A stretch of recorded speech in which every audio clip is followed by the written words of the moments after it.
This 39 Dunedin News Bulletin proudly brought to you in association with Alex Campbell's Menswear.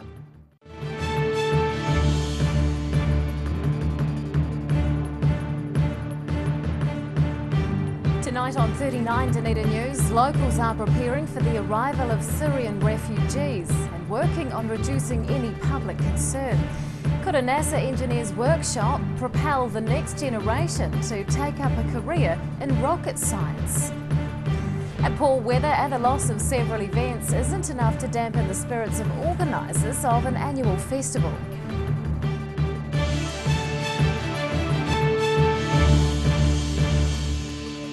Good evening, Dunedin. I'm Rebecca Dupree. Dozens of locals are working together to prepare for the city's impending influx of Syrian refugees. They're collecting donated items for the asylum seekers while organising public information sessions, and they're hoping to quell any concerns residents might have. Showing a united front. Last September, the government bowed to public pressure and agreed to take 750 Syrian refugees over the next 3 years. Since then, local leaders and members of the public have been hard at work preparing for the anticipated arrivals. We've seen some of the donations that are coming in from the community. The community is really stepping up, and I think you've got from political leaders in the city to social service agencies to churches to Rotary clubs and all kinds of different organisations all stepping up. Dunedin's getting about 150 refugees this year. A refugee resettlement group has been established to ensure both the arrivals and existing residents feel comfortable and well informed. We can help be the voice of wisdom and experience and leadership in the city, and I think we don't very often speak with one voice so definitively, so firmly on an issue, and I think that's what you're seeing happening at the moment. More than 250,000 Syrians have died and 11 million others have been forced from their homes in the latest ongoing conflict. A public planning and information session is happening early next week to clarify more details about the incoming asylum seekers. I think there's a lot of confusion in the community, a little bit of confusion, maybe not a lot, about the where these people are coming from, what their backgrounds are, and about the conflicts that have brought them here. So I think information about that being provided is really important. The first Syrian refugees have just arrived in Auckland, where they're taking part in a 6-week program before heading to Wellington. The second intake's arriving in March and will be relocating to Dunedin in April. Ruby McAndrew, 39 Dunedin News. A former luxury hotel is being listed on the market for keen investors. Corstorphine House is for sale for $3.8 million. The privately owned property in Milburn Street used to be a high-end hotel and function venue. Famous guests include Prince Charles, Gwyneth Paltrow and Chris Martin. Property broker Adrian Chisholm says the house would be a smart investment for hospitality vendors with increasing interest in the local tourism sector. The house was built in 1863 and sits on a 3-hectare section. A visiting rocket expert is imparting her wisdom among local youth. The NASA engineer is taking time from her New Zealand sabbatical to run a workshop at Otago Museum, and she's hoping to inspire career choices among participants. Simulating liftoff. These teenagers are learning how to make rockets thanks to visiting NASA engineer Anna Murphy. Her day-long workshops giving them some insight into aerospace engineering. We are basically taking students and kids through a creative process where we learn about the engineering design process and what it's like to really be an engineer, solve the problems that engineers have on a daily basis, especially rocket scientists and rocket engineers in the space industry. Murphy says a good understanding of maths and science is necessary for becoming an engineer. But creativity and problem solving are just as important. They're the types of skills she's picked up throughout her career to date. I've been an aerospace engineer for 8 years. I was working at Lockheed Martin on the Orion program, so it's NASA's next spaceship, human exploration spaceship for their astronaut program. It's looking to go towards Mars. That's the long-run goal. Murphy's planning to return to the US next week as the Orion program begins unmanned test flights to the moon. While that's the extreme end of the rocket building spectrum, she says what these locals are doing isn't easy either. There's a lot of systems to integrate, so they have to make sure all the parachutes, the cone, the rocket body, the thrusters and the tank, and then the capsule system all fit together, they work well, they come apart in flight correctly, and they land softly so that the astronaut can survive its launch and landing. Wet weather hasn't hampered the budding rocket engineers' launch. With their newfound engineering skills, they're one step closer to reaching the stars. Ruby McAndrew, 39, Dunedin News. Thieves are stealing from industrial sites in the city, with a Fairfield yard the latest to be hit. Police say a locked vehicle yard in Main Road was broken into early Tuesday morning. Burglars reportedly removed 10 fire extinguishers from parked trucks before setting them off within the yard. A bulldozer window was also smashed and a 20-litre petrol can stolen. The yard's owners have installed CCTV cameras as a result. The Haraway site in Green Island was also broken into early on Tuesday morning when 10 tonnes of oats were spilled from a hopper. The city's annual summer festival is continuing despite this week's rain and the loss of several regular events. Regardless of the shorter activity list, Dunedin City Council staff are touting the celebrations as successful, and they're looking forward to a busy month ahead. Putting the word out. The Dunedin City Council events team is preparing for upcoming activities as part of the community's yearly summer festival. So we've got a whole heap of events for the summer program this year. It started, of course, with New Year's Eve and all the lead up to Christmas with the lighting of the Christmas tree and the like. But now we've got it's just an action-packed February coming up. We've had quite a few events in January as well. The Octagon Time Busters race and Outram Rodeo aren't included in this year's festival, despite their popularity. The third event missing from the lineup is the Brighton Veteran Vehicle Run, with enthusiasts joining the International Festival of Historic Motoring instead. But summer festival managers are making up for the lost incidents. A new series of events that we're just about to launch, which we're calling Poptagon events. So they're like small pop-up events in the Octagon, usually around lunchtime, just to help people get out and enjoy the space that we have. We're so lucky to have the Octagon in Dunedin. Council staff say the festival has been a success so far, with the Tari A&P show and the Brighton Gala attracting big numbers.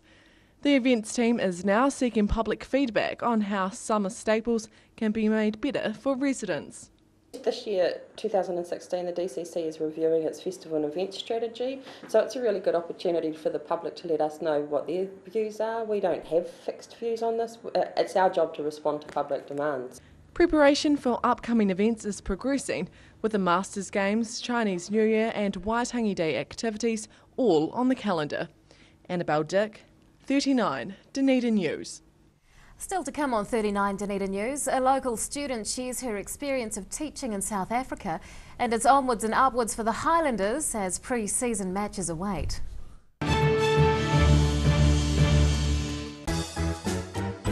Every reason, every season, we're proud to dress the region. Alex Campbell menswear, it fits. From rare to the recent, visit the legendary Hard to Find for your quality second-hand books, with the largest stock in New Zealand and a friendly book-loving atmosphere. For good prices, buying or selling, come visit 20 Dowling Street. Mobility scooters Otago. Mobility scooters, new and used, electric manual wheelchairs, strollers and walkers. Free home demonstration and delivery. Call Tony on 03 455 2875 or visit our showroom, 211 Canudwood Street, opposite Westpac. Chiropractic care is a drug-free way of sorting out stress and pain by getting your spine in line with body and brain. At Mosgiel Chiropractic and Wellbeing, we provide family chiropractic care. Feel taller, lighter and brighter. Call Mosgiel Chiropractic and Wellbeing today, 484 7272. Are you looking to add a new dimension to your home? A Christie's glasshouse and shed will add value to your property and increase your gardening pleasure, and can be easily ventilated during the day.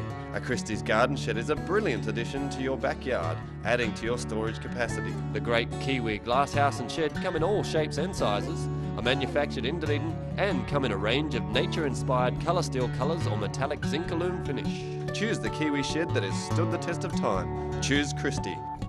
The team at Caltex North care more about you than just putting fuel in your tank. They care about you and your family. At the Caltex Valley Workshop, the skilled service team care about your safety, extending the life of your car and helping you live more economically. There's a range of modern equipment to give comprehensive warranty fitness checks and servicing to your vehicle. Come visit your only local in North East Valley and receive 10% off when you book your warrant and service together. That's your friendly Caltex Valley Workshop, 134 North Road, or book online at caltexvalley.co.nz. Bring some more joy into your world by adopting one of our adult animals at SPCA Otago. Call now on 473 8252. Please adopt a pet now, they will love you forever. She's 21 metres long with a 6.7 metre beam. She can support diving, seafloor mapping and sampling, deep water measurements, and has onboard laboratories. She has a range of 1,000 nautical miles, which means the Polaris 2 can take your studies further than you ever thought possible. My name's Will Raymond, and this is My Place in the World. Take your place in the world.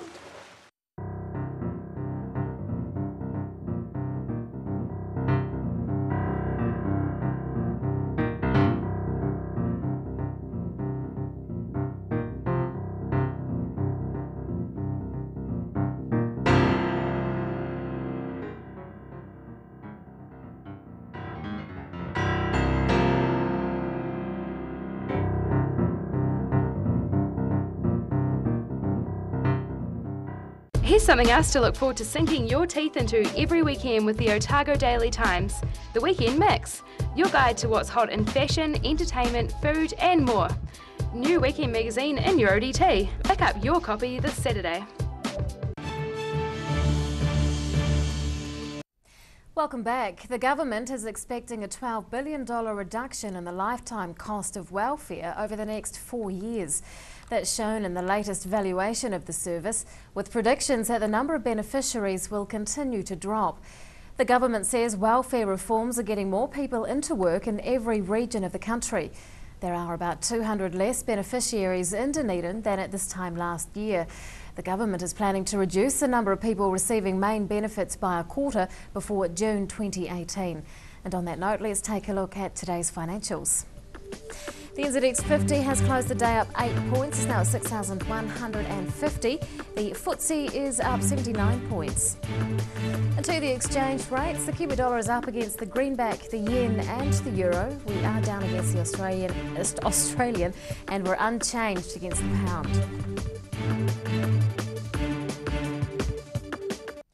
A local university student has just returned to Dunedin from South Africa, where she was volunteering as a teacher. Mel Warhurst spent time helping communities in Cape Town, and she's here to tell us all about it. Good evening. Good evening, Rebecca. Welcome back. Thank you. What kind of things were you teaching in South Africa? I was teaching the general primary school subjects, but I took more of a support role on, so they needed more support than actual teaching. Tell us about a typical day for you in Cape Town. A typical day was a staff meeting at 7:45. And then because it was exam period when I was over there, these children finished early, so between 8 and 1 I was teaching them, helping them with exams and report writing and presentations with the teacher, and then between 1 and 6 helping at the after school care program. Were you volunteering with other foreigners? Yes, there was. There was about 60 other in the same volunteer program doing different things, so not only in a school. Why did you choose South Africa? South Africa, you always hear of it as a place that does need help, but a lot of people are too scared to go there. And I've always had a feeling that I needed to help there because there is, not many people do want to go there. So it's somewhere that could help. Did you feel scared whilst you were over there? They were only on my last day, but apart from that, everything else went smoothly. What happened on your last day? There was one of the volunteers did get injured when I was there, so by someone else in the community. So I was happy to leave on that day. What surprised you about your life over there? What surprised me was how nice the schools actually were. They didn't really compare with over here, but they weren't what I was expecting. But once you slowly learned that the children were actually being bused to school at 5:30 a.m, getting breakfast at school and lunch later in the day, not all the children, but some of them. And then once you started picking up on their emotional needs, so they were snapping at a lot of other children, you realised how much help they did actually need. What are some of the experiences that you've learnt from being over there? I learnt how much emotional support they do need. So you kind of think, yeah, we need to teach them stuff, but it's more that emotional support that they don't get at home. So one of the wee girls, she stopped coming to school when exams finished, and I asked why. And she was 9 years old at the time and at home looking after her 5 and 3-year-old siblings while her mum and dad both did drugs full time. And she was just one of the students, but my class did drop from 41 to 18 students in the 2 weeks that I was, 3 weeks, sorry, that I was in the school. What was the school curriculum like compared to New Zealand? They were behind us, but it was interesting. They learned different things, so there's a lot on AIDS, which we don't really learn about over here at all, but I guess because it's so big over there, they have to learn about it. Yeah. Any plans to head back? I would love to go back, yeah. I would love to go back before they graduate primary school, so in the next 3 years, but we'll go for longer next time, and in the meantime just be pen pals with the kids I taught and the new ones coming into the teacher's classroom. Yeah. What was the hardest part of being over there? It was knowing the conditions that they were going home to. Not all of the students, but a lot were going home to poor conditions or just their family environments as well, but knowing that there was nothing you could do about that. Yeah. How well equipped were their classrooms? For example, did they have telecommunications and that sort of stuff in there? No, to use the internet I would have to walk to the office with the laptop, connect to the internet, and then I could send any emails from there for the teacher and then walk back to the classroom. So they had like blackboards around the classroom and not very many books, so I gave them some books, and some of the children couldn't read even at the age of 12, but one wee boy sat down with me and read a whole story to me, attempting at every word. Nice. Yeah. Tell us about some of the highlights. The highlights were, there was many, but in my first week I presented them with the rugby balls that Highlanders Tyre Rugby Club and John Freeland gave to me, and they were so excited. Every day it was, "Miss, can we go on for PE yet?" And it was the first time I'd seen them work together, so it was really cool. Stuff. Mel Warhurst, thank you very much for coming in and telling us about your experience. No problem, thank you.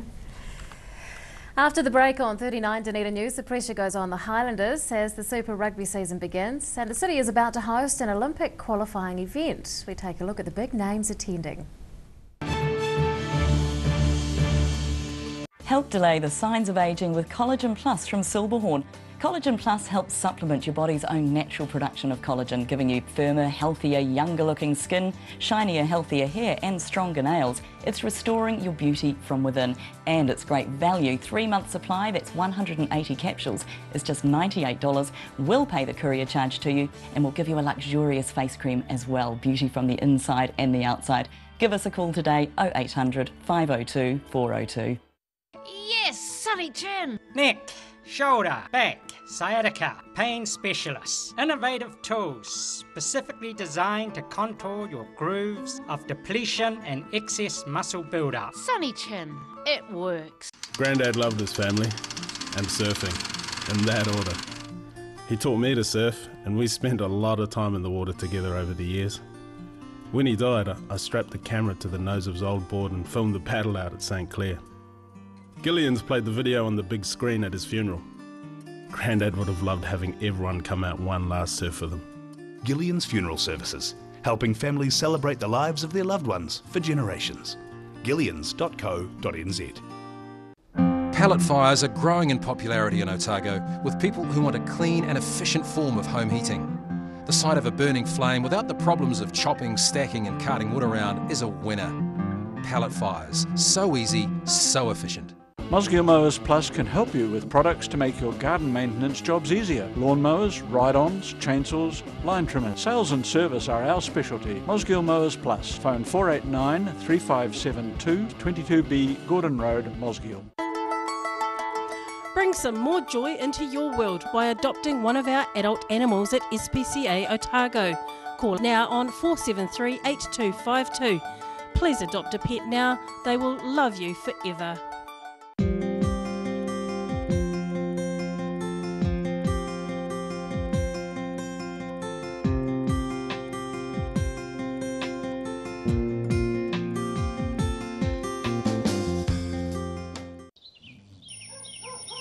Wake up time and another frantic day ahead for Haraway's Oat Singles. With 3 delicious flavours in each pack, they don't last long with this family. They're so convenient and tasty, and they're ready in seconds. Haraway's Oat Singles are the ideal breakfast or snack on the run for today's busy families. And there's a flavour to suit everyone. Beat the rush and make sure you get your favourite flavour. Haraway's Oat Singles. Try new Kiwi Favourites Caramel Variety Pack. The Good All, it's all about our customer care, great food, great coffee, and supported by some awesome staff. We think it's really important that the customers, when they come in here, have a good experience and leave wanting to come back. And I think in a nutshell, that's what the Good All is all about. Every reason, every season, we're proud to dress the region. Alex Campbell Menswear, it fits.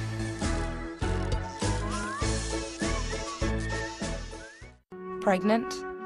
Need to talk? 24 hours a day, 7 days a week. Pregnancy counselling services are here to help. It's free, it's confidential. Call us now on 0800 773 462.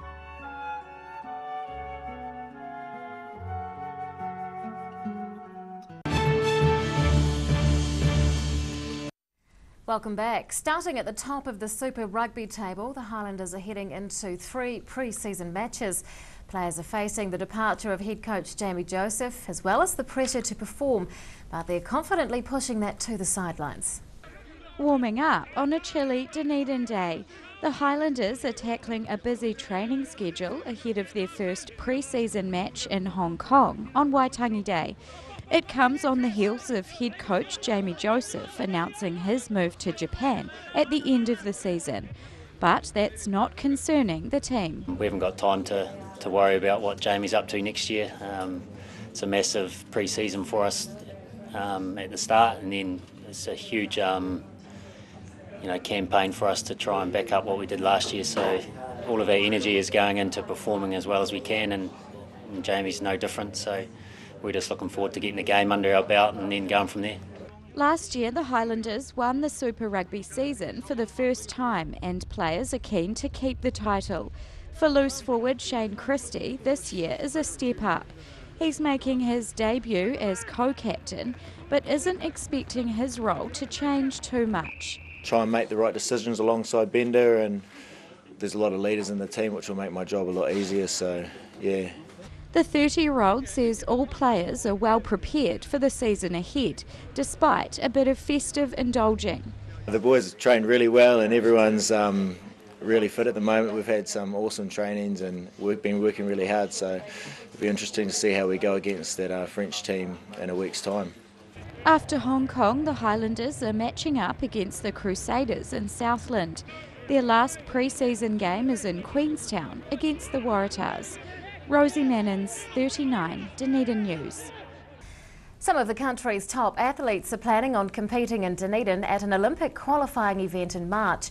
The National Track and Field Championships are being held at the Caledonian Ground. Otago Daily Times sports reporter Robert Van Rooyen is keeping an eye on entries and he's here to tell us more. Good evening. Good evening. What big names are coming to Dunedin? Well, there's a couple. Valerie Adams, firstly. She's had a bad year with injuries last year, but she's going to get her season kicked off here. She's won 2 Olympic gold medals, so we all know what she's capable of. Nick Willis isn't going to be here, but that's probably made up for by Tom Walsh will be, who's a real prospect in the shot put. Who else might be entering? There's a few entries have only just opened, but I mean most of our top athletes should be here. So the likes of Angie Petty will be here, middle distance runner, Camille Buscombe, our own national women's javelin champion Tori Peters will be here. So. How does this event feed into the Olympics? Well, as it's Olympic year, it doubles as an Olympic qualifier. So unless Athletics New Zealand give athletes an exemption, they have to be here if they want to go to the Olympics. So most of them should be here. The only reason they would give exemptions is if any of our athletes have already qualified and they feel it's more beneficiary for them to compete in Australia or elsewhere for better competition. When was the last time these championships were held in Dunedin? They were held here in 2011. Valerie was here then and she won the shot put, and Nick Willis was here and won the 5,000 metres. We had some really good crowds despite some pretty poor weather, but this year should be great. The track got replaced last year. There's a new hammer net going in. I mean, the facilities are looking great down there. Are there any locals expected to do quite well in these games? There is. In the junior levels, we've got plenty that'll do well, but in the senior levels, Tori Peters, the defending champion in the women's javelin, she's the favourite to win that again. Another name to watch out for is Andrew White in the 400 metres. He's run the 5th fastest 400 time in New Zealand history, and he's looking for a Rio qualifier, so I'd back him to join Peters as a national champion. Otago Daily Times sports reporter Robert Van Rooyen, thanks very much for your time. Cheers.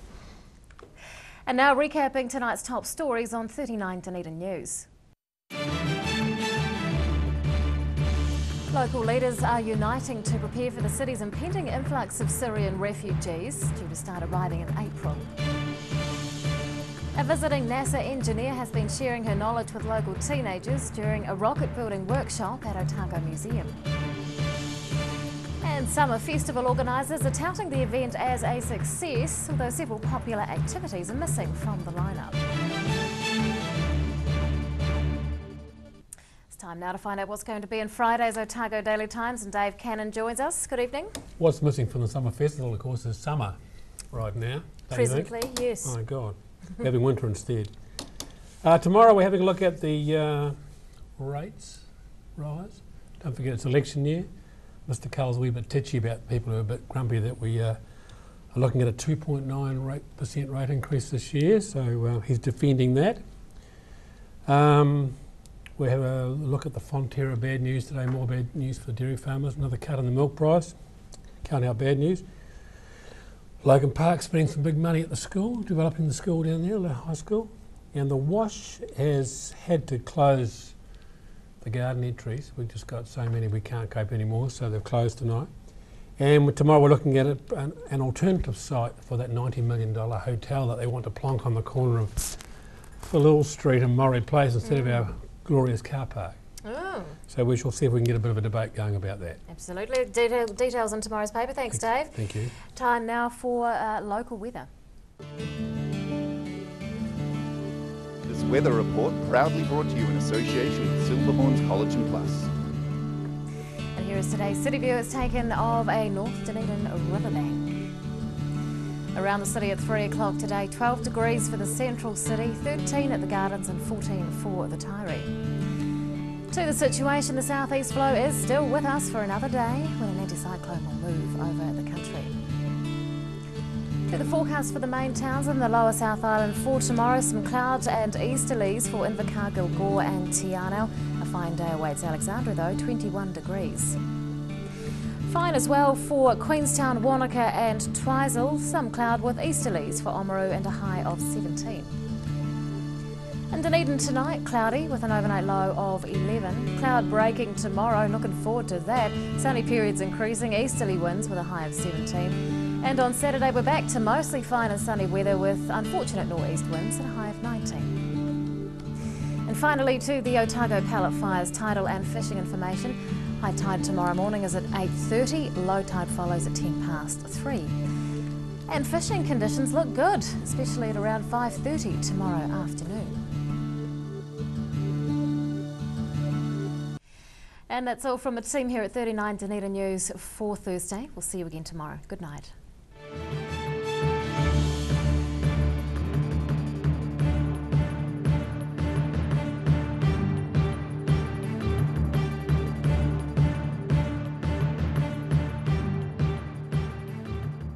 This 39 Dunedin News Bulletin proudly brought to you in association with Alex Campbell's Menswear.